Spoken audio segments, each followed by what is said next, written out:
Hey guys, welcome back to our urban homestead. Welcome back to my kitchen. Today I'm going to be making some mixed berry jam, but I'm not going to use any pectin. It's just going to be equal amounts of berry and sugar. My garden is going to start coming in soon and I'm going to need some freezer space for that. So this is a perfect way to, maybe if you got some berries from last year in your freezer, it's a great way to use them up. You can also do this with fresh berries as well.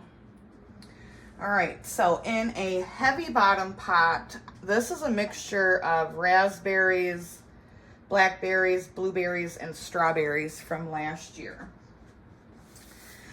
I weighed this with a kitchen scale.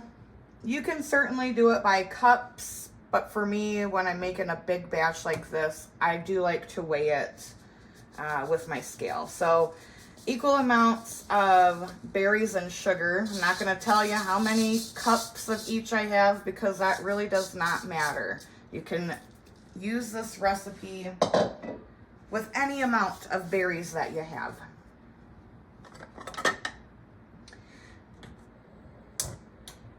If you have lemon juice, you can certainly add that. I'm not adding any today because I'm out. I believe I'm out. Let me check. Yep, I'm out. So I am going to add a couple tablespoons of water to this just to kind of help things get going.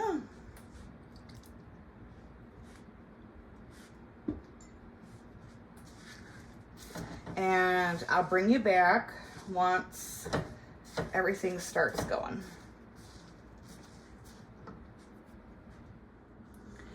So this has been about 10 minutes.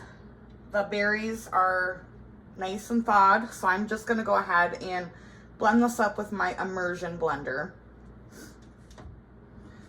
Now that it's all mixed up, if the seeds bother you, this would be the point that you would strain it, but please be very, very careful when you do that because this is very hot. You also want to be very careful when you're blending it because, again, very hot. It's got sugar. Sugar burns bad, you guys.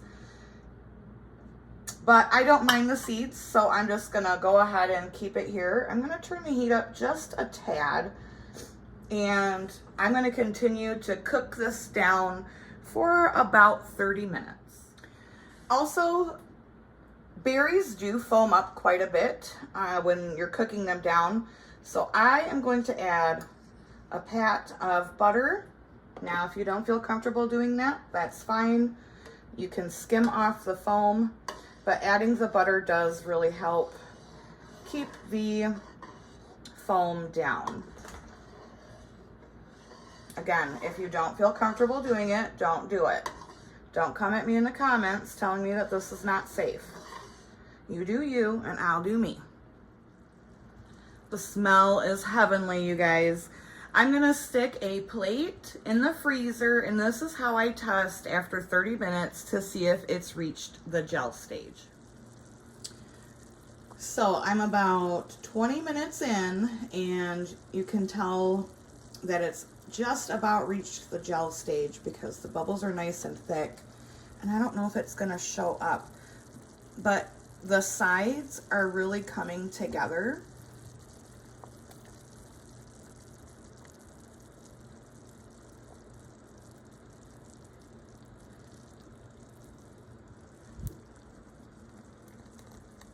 And see those drips coming off the spoon? That's called sheeting. So we are almost there. I'm going to give it maybe another 5 minutes and I will pull my plate from the freezer and I will show you how to do that test. Okay, I've got my frozen plate here.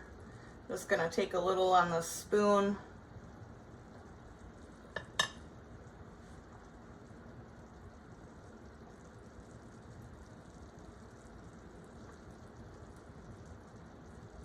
And it looks like we are there. Yes, we are definitely there, guys. So delicious. All right, let's get ready to can this up.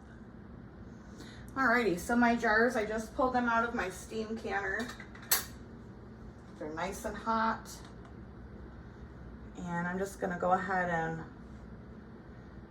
fill these jars up.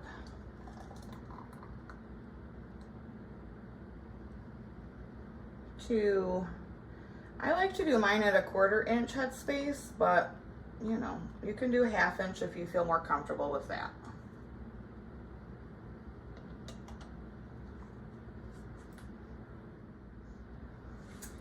Okay, so you want to make sure that you carefully, because these jars are very hot, you want to thoroughly wipe your rim .